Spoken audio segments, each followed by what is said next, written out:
사람과 한번 인사하겠습니다. 사랑합니다. 축복합니다. 네.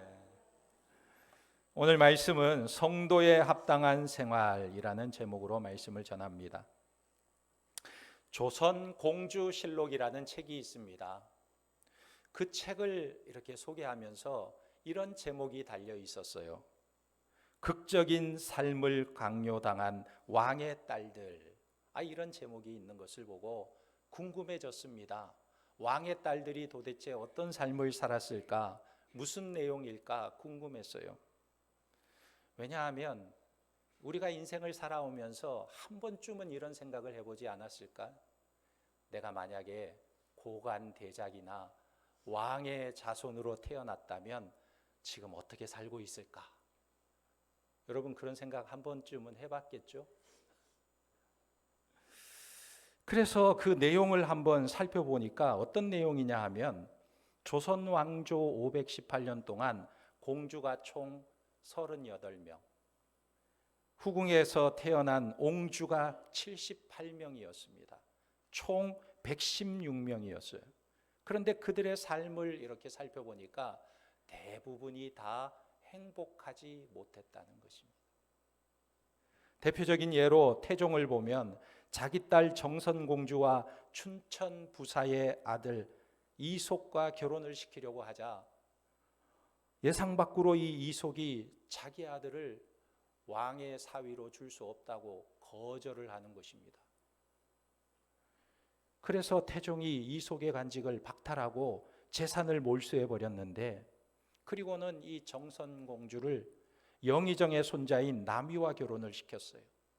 그러나 결혼 후에 6년 만에 태종이 세상을 떠나게 되자 이 남편 남이는 여자와 노름에 빠지고 여자에게 빠져서 흥청망청 인생을 삽니다. 그런데 이 정선공주가요 22살의 꽃다운 나이에 그만 세상을 떠나게 돼요. 여러분 22살이라고 하면 요즘 시대로 보면 인생을 시작해 보지도 못하고 세상을 떠난 거예요. 또 효종 때에 보면 청나라 황제 도루곤이 조선에서 왕의 딸이나 친족 중에서 정숙한 여자를 왕비로 보내라 요청을 했습니다. 그래서 이계윤의 10촌쯤 되는 16살 된 딸을 의순공주라고 칭해서 보내게 됩니다. 그런데 이 도루곤이 7개월 만에 세상을 떠나게 되고 역적으로 몰려버렸어요. 결국 의순공주는 1년 뒤에 황족인 박락의 부인이 되지만 그도 1년 만에 세상을 또 떠나게 됩니다. 7년 만에 조선 땅으로 다시 돌아오게 되는데 이 조선 땅에 돌아오지만 사람들의 질타를 받아요. 오랭캐에게 몸과 마음을 더럽힌 여자로 몰리면서 28살에 그만 세상을 떠나게 됩니다. 고종의 딸 덕혜옹주는 14살에 일제에 의해서 강제로 동경에 유학을 갑니다. 그리고 대마도 번주의 후예와 정략 결혼을 하는데 끌려간 지 40년이 지나서 51세가 되어서 고국에 돌아오게 돼요. 이들의 삶을 이렇게 살펴보니까 모두가 다 한결같이 불행한 삶을 살고 있는 것입니다. 저는 이 글을 읽어보면서 내가 만약에 왕자나 고관대작의 자녀로 태어났더라면 더 행복한 삶을 살 것이다 라는 생각은 착각이었다는 것을 깨닫게 되었어요.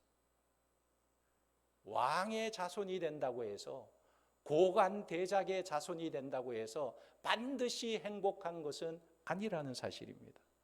아무리 대단한 신분을 가진다 할지라도 강요당하는 삶, 저는 이 강요당하는 삶을 비정상적인 삶이라고 정의하고 싶어요. 강요당하는 삶은 결코 행복한 삶이 될 수 없는 것입니다. 오늘 본문을 보면 신자가 정상적인 삶을 사는 것이 얼마나 중요한지를 우리에게 말해주고 있는 거예요. 그런데 문제는 오늘 말씀에 우리가 보면요, 무엇은 먹을 수 있고 무엇은 먹을 수 없다, 이것을 가르쳐주는 말씀으로 생각할 때가 많습니다. 이런 정보를 전달해주는 말씀으로 이해할 때가 많아요. 그리고 또 먹지 말라고 금지하신 음식 중에는 우리가 이미 먹고 있는 음식들도 포함되어 있는 것을 알게 됩니다. 이스라엘에 가면요, 먹을 수 없는 고기가 있는데 그게 뭐냐면 돼지고기를 먹을 수가 없어요. 시장에 가도 돼지고기가 없고 식당에 가도 돼지고기가 없어요. 유대인들은 율법에 따라서 돼지고기를 먹지 않습니다. 그리고 돼지를 키우지도 않아요. 그러니까 이 이스라엘에서 사는 한국인들이 가장 먹고 싶은 게 무엇이겠습니까? 돼지고기를 넣은 김치찌개. 정말 먹고 싶어 하는 것이죠. 그리고 삼겹살, 불판 위에 지글지글 삼겹살을 구워 먹는 게 얼마나 맛있습니까? 먹을 수가 없어요. 그런데 오늘 본문은 우리에게 뭐라고 말씀하고 있냐면 그런 것을 먹지 말라 말씀하고 있는 거예요. 그래서 어떤 사람은 불평을 하기도 합니다. 하나님은 왜 내가 좋아하는 돼지고기, 삼겹살을 먹지 말라고 할까? 또 장어가 얼마나 보양식인데, 장어가 얼마나 맛있고 몸에 좋은데 왜 그런 것을 먹지 말라고 말씀하셨을까? 그러면서 교회 다니는 것은 마치 우리가 속박을 당하는 것처럼 느껴진다고 말하는 사람도 있어요. 그런데 오늘 말씀해 보면요, 하나님께서 정결한 것과 부정한 것을 구분하시면서 하나님의 뜻을 나타내고 있다는 거예요. 왜 하나님께서는 우리에게 어떤 것은 먹어도 되고 어떤 것은 먹지 말라고 말씀하고 있느냐 하는 것입니다. 왜 가나안 땅에 들어가 살 이스라엘 백성들에게 이런 것은 먹고 이런 것은 먹지 말라고 말씀하고 있느냐 하는 거예요. 여기에 대해서 세 가지 견해가 있는데 그 견해를 보면 이런 해석이 있습니다. 첫째는 이것이 위생적인 문제라고 해석을 하는 거예요. 그 대표적인 예가 예전에 안식교인이었던 이상구 박사가 건강 강연을 많이 했어요. 1980년 이후에. 이분은 열렬한 채식주의자인데 이분이 강의할 때마다 돼지고기 값이 아주 폭락을 하게 되었다고 합니다. 그런데 이분이 주장하는 것이 무엇이냐면 성경이 말하는 음식은 위생 문제로 해석하고 있다는 거예요. 구약에 있는 먹지 말라고 한 음식을 안 먹으면 우리가 건강하고 먹으라고 하는 음식만 먹으면 우리가 건강할 수 있다는 거예요. 먹지 말라고 한 것을 먹으면 건강을 잃을 수도 있다는 거예요. 그래서 위생적인 문제로 해석을 한 것입니다. 예를 들어서 부정한 것들은 의학적으로 보면 병균을 많이 가지고 있다는 거예요. 예를 들어서 돼지를 보면 촌충을 옮기게 되고 토끼는 야토병을 일으키고 지느러미가 없는 물고기는 뻘에 살고 진흙에 살기 때문에 박테리아를 가지고 있고 시체를 먹는 맹금류들은 세균을 옮길 수가 있고 그래서 비위생적이라는 것입니다. 그런데 이런 해석에는 모순이 있습니다. 무슨 모순이 있을까요? 부정한 음식들이 모두가 다 건강에 해로운 것이 아니라는 사실이에요. 여러분, 돼지고기 기름이 나쁠까요? 소고기 기름이 더 나쁠까요? 소고기 기름이 더 나쁘죠. 돼지고기 기름이 오히려 더 낫대요. 그리고 이 돼지고기를 잘 익혀서 먹으면 병균이 다 제거되고 건강하게 먹을 수가 있다고 합니다. 그리고 이것이 건강에 해롭다고 한다면 신약에서는 왜 모든 음식은 다 하나님이 주신 것이니 감사함으로 먹으라는 디모데전서 4장 4절 말씀이 모순되는 말씀이 될 거예요. 그리고 두 번째로 해석은 부정한 짐승들은 우상숭배와 관계에 있다고 해석하는 것입니다. 그러나 이 해석도 옳은 해석이 아니에요. 왜냐하면 소는 가나안 땅에 우상 숭배하는 짐승이었습니다. 애굽인들은 소 모양을 신들로 숭배하고 있었습니다. 그러니까 성경이 소가 정결하다고 말하는 것은 이 우상 숭배와 대치되는 모습이에요. 맞지 않는 것입니다. 그리고 세 번째 해석은 부정한 것은 인간의 본능이 싫어하는 것이라고 말하기도 합니다. 예를 들어서 왜 부정하냐? 그 짐승이 보기에 징그럽고 혐오스럽기 때문에 부정하다는 것입니다. 거기에 반해서 거룩하고 선한 것은 아름답다라고 해석하는 것입니다. 그래서 뱀이나 지렁이, 꼼장어, 도마뱀 이런 것은 징그럽게 생겼기 때문에 부정한 동물로 분류되어 있다고 해석하는 거예요. 그러나 성경이 부정하다고 한 동물 중에도요, 예쁜 동물들이 있어요. 어떤 게 있을까요? 토끼. 얼마나 귀엽고 예쁩니까? 토끼. 부정한 동물인데 너무너무 귀엽고 예뻐요. 또 넓은 대지를 힘차게 달리는 말, 푸른 초원을 힘있게 달리는 말을 보면 얼마나 멋있고 웅장합니까? 멋지죠. 혐오스럽지가 않죠. 요즘 젊은 사람들은 보면요, 애완용으로 뱀도 키우고 도마뱀도 키우고 아주 우리가 보기에는 징그러운 것도 자기들은 이쁘다 그래요. 얼마나 이쁘냐고 하면서 어깨에 걸치면서 뱀도 이렇게 쓰다듬어주고 쭉 만져주고 뽀뽀도 해주고 그래요. 그러면 오늘 본문이 말하는 정함과 부정은 무엇을 말하고 있느냐 하는 거예요. 도대체 정함과 부정함은 무엇을 의미하고 있느냐? 21절 말씀에 보면 결정적인 말씀을 하고 있는 것입니다. 21절에 보면 너희는 너희의 하나님 여호와의 성민이라. 스스로 죽은 모든 것은 먹지 말 것이나 그것을 성중에 거류하는 객에게 주어 먹게 하거나 이방인에게 파는 것은 가하니라. 너는 염소 새끼를 그 어미의 젖에 삼지 말지니라. 한마디로 말하면 너는 먹지 말고 누구에게는 줘도 돼요? 객이나 이방인에게는 주라는 거예요. 줘도 된다는 거예요. 그들은 먹어도 된다는 거예요. 이게 말이 될까요? 만약에 이게 위생적인 문제라고 한다면 객에게 어떻게 줄 수 있어요? 이방인들에게 어떻게 줄 수가 있습니까? 이게 우상의 문제라고 한다면 객이나 이방인들은 우상 숭배를 해도 괜찮다는 말인가요? 말이 되지 않습니다. 또 이것이 심미적인 문제라고 한다면 이방인들은 아름다운 것과 선한 것을 분별할 줄 모르는 사람들일까?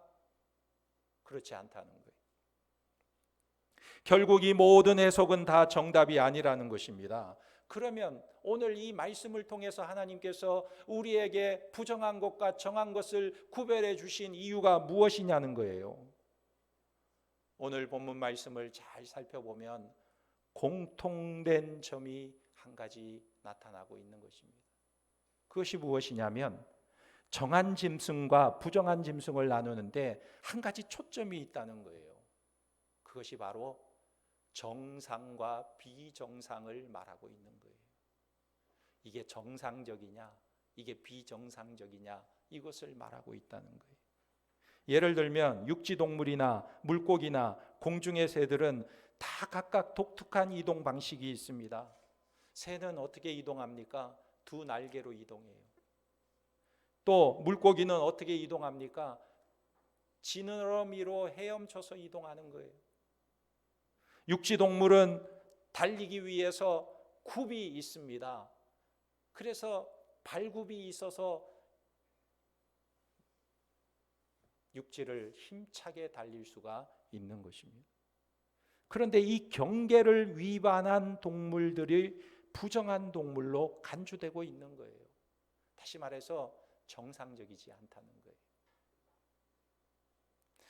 물고기가 지느러미가 없으면 부정하게 되고 짐승이 달리기 위한 굽이 없으면 부정하다는 것입니다.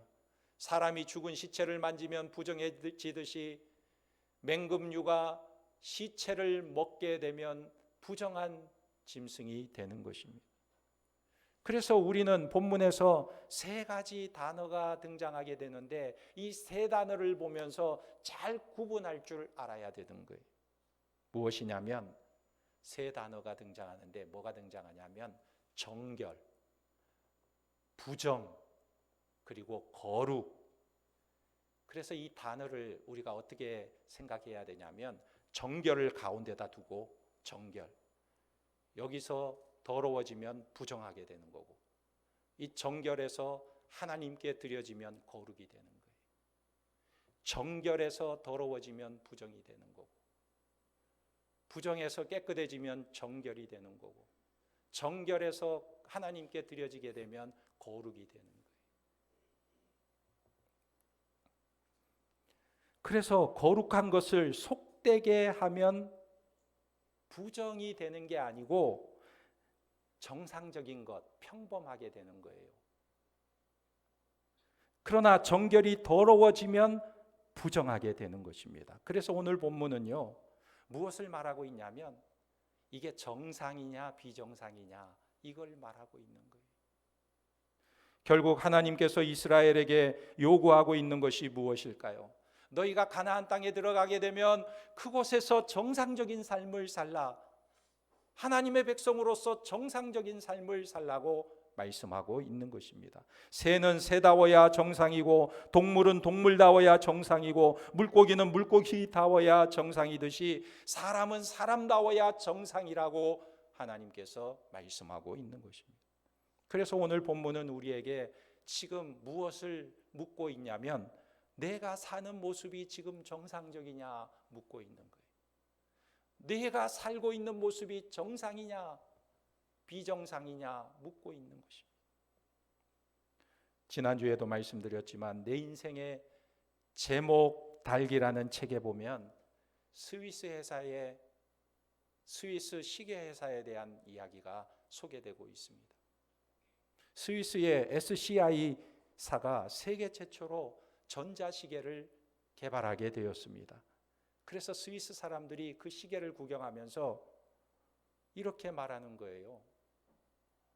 전자시계가 시간은 정확하게 잘 맞을지라도 그래도 시계라고 한다면 톱니바퀴가 돌아가면서 째깍째깍 소리 나면서 톱니바퀴가 돌아가야 시계지.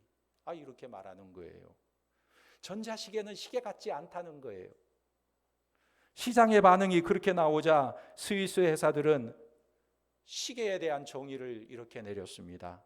시계는 째깍거리는 톱니바퀴 소리가 나야 한다. 그게 시계다. 이렇게 정의를 내렸어요. 그러자 이 전자시계는요, 사람들의 주목을 받지 못하게 돼요.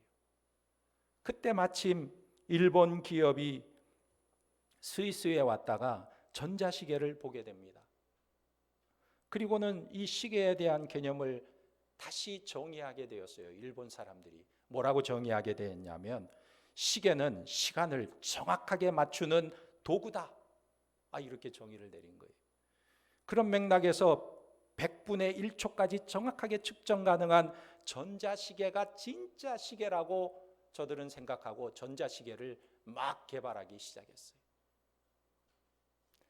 그래서 일본 기업은 전자시계 특허를 헐값에 사들여 가지고 시간이 정확한 시계로 세계를 제패하게 됩니다. 전 세계에 전자시계 열풍이 일어났어요. 그 결과 10년 후에 스위스의 시계회사는 6개 중에 5개가 문을 닫게 됩니다. 시계회사가 몰락하게 되어버렸어요. 그러다가 살아남은 스위스 시계회사들이 시계의 개념을 다시 한번 정리하게 됩니다.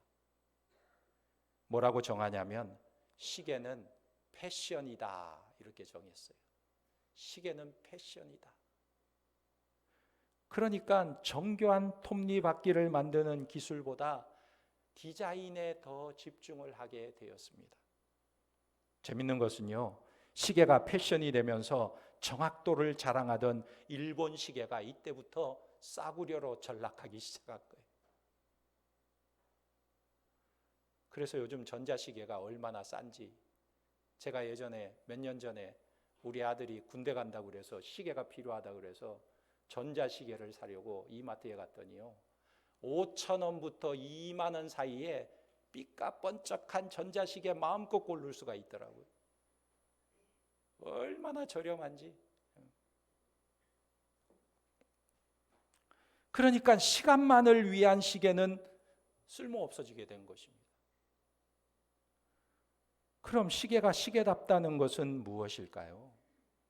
정말 시계가 시계답다는 것이 무엇일까? 대답하기가 쉽지 않죠. 시계가 무엇이냐는 정의를 내릴 때 답변이 가능한 거예요. 우리 성도들의 인생과 그 안에서 일어나는 일들도 마찬가지입니다. 우리가 사는 이 세상이 자꾸만 우리의 눈과 생각을 흔들어 놓기 때문에 비정상적인 것을 정상처럼 보게 만들고, 자꾸만 비정상적인 부정함이 정상이라고 그것을 선택하도록 강요당하는 삶을 살아간다는 거예요. 여러분, 남자와 남자가 결혼하는 것이 정상입니까?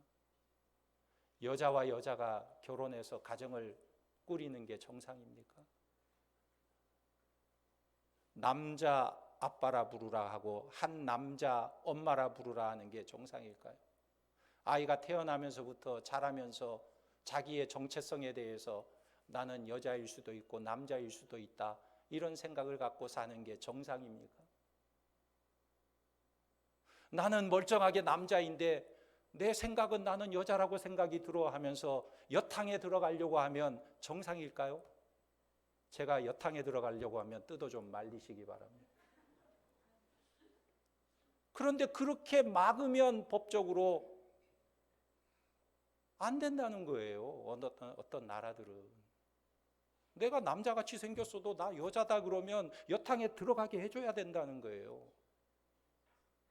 정상입니까?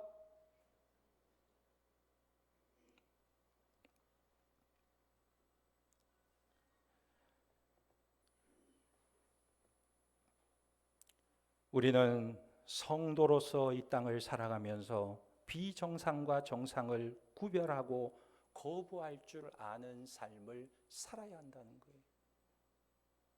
비정상적인 세상에 대해서 개인 성향이 가치 판단의 기준이 된 이 세상 풍조에 대해서 그것은 비정상이라고 말할 수 있어야 한다는 거예요. 그런데 재밌는 것은요, 이 시계가 패션이냐 시간 맞추는 도구냐로 싸우는 동안에도 자기만의 정의를 가지고 끝까지 고수한 기업이 하나 있었는데, 그 회사가 어떤 회사냐면 바로 그 유명한 롤렉스 회사예요. 롤렉스 시계 여러분 아시죠?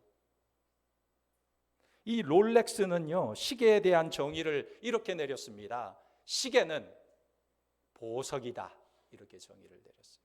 그래서 시계를 만들면서 보석을 만드는 거예요. 그래서 이 롤렉스가 도대체 어느 정도 가치가 있나 하고 인터넷에 검색을 해봤어요. 롤렉스 시계 딱 쳐보니까 뭐 신제품은 나오지도 않고 중고 매장이 하나 나오는데 중고 가격이 쓰여 있었어요. 진짜 보석같이 번쩍번쩍한 시계들이 보니까 최소한 2,500만 원. 그 위의 가격은 직접 물어보시오. 가격도 표시 안 해놨어요. 직접 전화로 물어보시오. 그거는 한 8천만 원, 1억 갈지 모르겠어요. 직접 물어보래요. 가격 표시도 안 해놓고.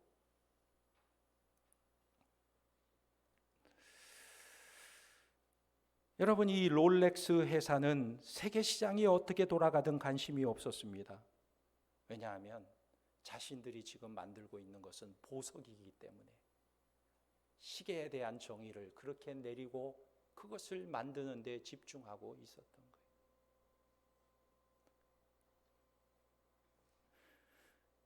여러분, 우리는 어떤 존재일까요? 이 세상을 살아가는 하나님의 백성들은 어떤 존재일까요? 성경에 보면 하나님은 우리를 가리켜서 보석이라고 말하고 있는 것입니다. 보배로운 나의 백성이라고 말하고 있는 거예요. 여러분, 그렇게 믿습니까?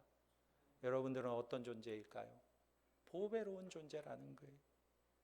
우리들은 거룩과 부정 사이에서 정결한 하나님의 백성들이라는 것입니다.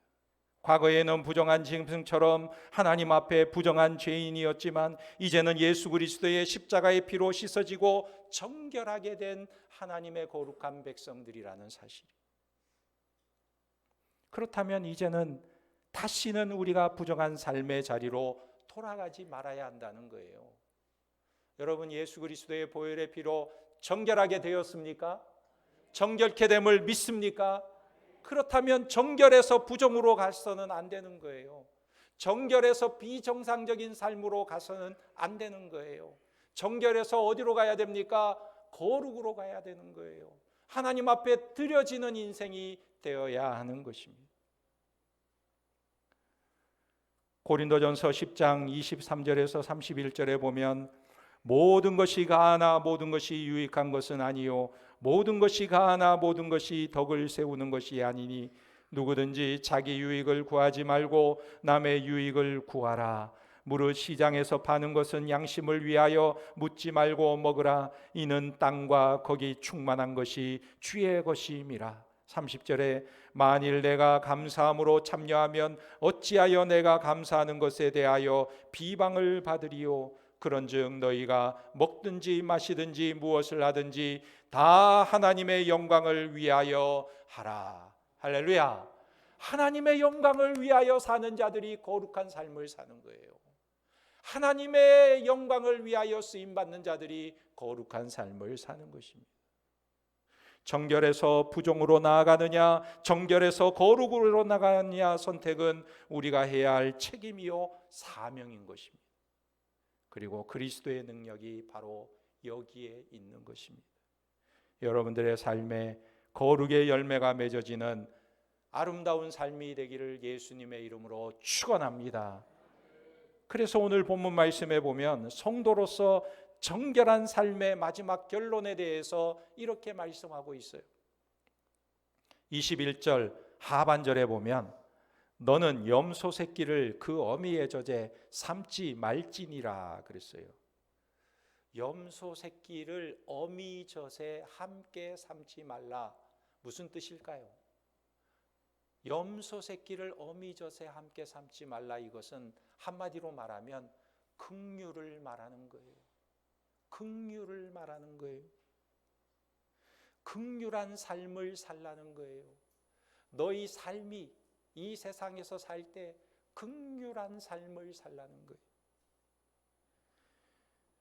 어느 목사님이 예수께로 오라라는 소책자를 썼는데 이 목사님이 뉴만 스미스 목사입니다. 그런데 이 목사님이요 로버트 홀 목사와 교리적인 논쟁을 벌이게 돼요. 교리적인 논쟁을 벌이다가 그만 다투게 됩니다. 이 교리를 논쟁하다 보면요 서로 다투게 되고요 거기에 감정이 실리게 되고 흥분하기도 합니다. 그런데 이렇게 다투다가 이분이 자기의 마음속에 쌓여있는 분을 삭히지 못하고 이 스미스 목사님이 자기와 다툰 로버트 홀 목사를 비난하는 소책자를 쓰게 됩니다. 자기 주장을 끝까지 이제 내세우는 것이죠. 그래서 상대방의 주장을 아주 비난하는 그런 소책자를 쓰고 나서 이 책을 이제 내야 되는데 제목을 뭐라고 붙일까 고민이 되었어요. 그래서 제목을 붙이기 위해서 자기 친한 친구에게 그 원고를 보여주면서 자네가 이걸 읽어보고 어떤 제목을 정했으면 좋을지 이야기 좀 해주게. 그래서 원고를 주었더니 친구가 그걸 다 읽어보더니 이렇게 제목을 적으라고 메모를 보내온 것입니다. 그래서 그 메모 쪽지를 읽어보았더니 이렇게 적혀 있었어요. 뭐라고 적혀 있었냐면 나는 이 책의 제목을 이렇게 적었으면 좋겠네. 예수께로 오라의 저자가 쓴 지옥에나 떨어져라. 아니 이 스미스 목사가 어떤 책을 썼냐면 예수께로 오라라는 책을 썼어요. 그런데 자기가 논쟁을 한 로버트 홀 목사를 비난하기 위해서 또 책을 하나 썼는데 그 책 제목은 지옥에나 떨어져라 이렇게 붙이라는 거예요. 그게 말이 됩니까? 예수께로 오라는 책을 쓴 목사가 지옥에나 떨어져라 하는 소책작을 낼 수 있겠어요? 이 친구가 지금 무엇을 전하고 있는 것입니까? 당신이 지금 쓴 그 소책자가 가당키나 한 말이냐 묻고 있는 거예요. 너는 친구에 대해서, 너는 그 로버트 홀 목사에 대해서 긍휼의 마음이 있느냐 묻고 있는 거예요. 이 친구는 점잖게 너의 그런 증오와 미움이 목사로뿐만 아니라 성도로서 정상적인 모습이냐 묻고 있는 거예요. 상대방에 지지 않으려고 그 분을 삭히지 못하고 계속해서 풀어내는 것이 정상적이냐 묻고 있는 것입니다. 긍휼 없는 너의 모습이 정상이냐 묻고 있는 거예요. 저는 이 말씀이 우리를 향한 말씀이기도 하다는 것을 생각하게 되었습니다. 우리는 성도로서 정상적인 삶을 살고 있느냐? 우리의 마음속에는 긍휼이 있느냐? 우리의 마음속에는 사랑의 마음이 있느냐 하는 것입니다. 여러분, 목사든 성도든 우리에게 지극히 정상적인 선택이 있다면 그것은 바로 긍휼이요 사랑이라는 사실을 잊지 마시기를 주님의 이름으로 축원합니다. 넬슨 만델라가요, 아프리카 공화국 대통령이 되었을 때 인종차별 정책 아래서 잔악한 행위를 한 백인 경찰관들에게 이렇게 말했습니다. 어떤 백인 경찰관이든 고서인 앞에서 스스로 나와서 자신의 죄를 자백하면 어떤 처벌도 받지 않게 하겠다. 이렇게 선언을 한 거예요. 용서하겠다는 거예요.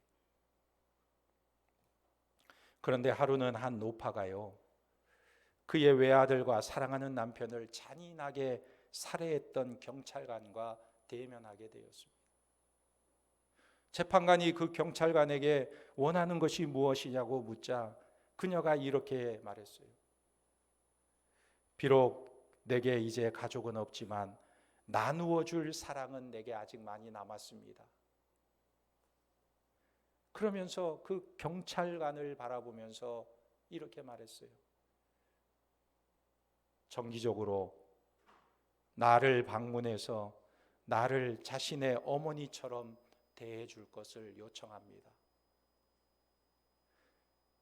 그리고 나서는 이렇게 말했습니다. 나의 용서가 진실임을 그가 깨달을 수 있도록 지금 이 자리에서 제가 그를 꼭 껴안아 주고 싶습니다. 그러면서 이 노파가요, 자리에서 일어나서 증인석에 있는 그 경찰관에게 성큼성큼 다가가는 거예요.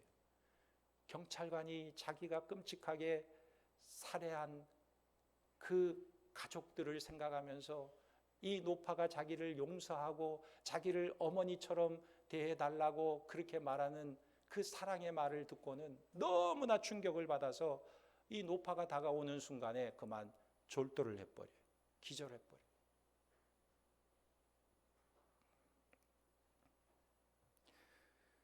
너무나 큰 사랑을 경험하게 되니까 감당이 안 되는 거예요. 지금 성경은 이런 모습이 우리 성도들에게 있어서 지극히 정결한 모습, 정상적인 모습이라고 우리에게 말씀하고 있는 것입니다. 여러분들은 정상적인 삶을 살고 있습니까? 정상적인 삶을 위해 기도하시기 바랍니다. 그러면 우리는 하나님께서 기뻐하시는 거룩한 삶을 향해 달려갈 수 있는 것입니다. 기도하겠습니다. 하나님 아버지, 감사합니다. 우리를 죄에서, 죄의 부정함에서 건져주시고 예수 그리스도의 피 흘리심으로 구원해 주셔서 이제는 정상적인 삶을 살 수 있도록 은혜를 베풀어 주심을 감사합니다. 이제부터 우리의 삶이 하나님 앞에 쓰임 받게 하시고 거룩함으로 나아가는 삶이 되게 하시고 이 땅에서 당당하고 즐겁고 기쁘게 살아가는 하나님의 백성들이 되게 도와주시옵소서. 많은 사람들에게 하나님의 구원의 은혜와 사랑을 나타내는 하나님의 거룩한 백성들이 되게 도와주시옵소서. 모든 것 주님께 의지하오며 예수님의 이름으로 기도하옵나이다. 아멘.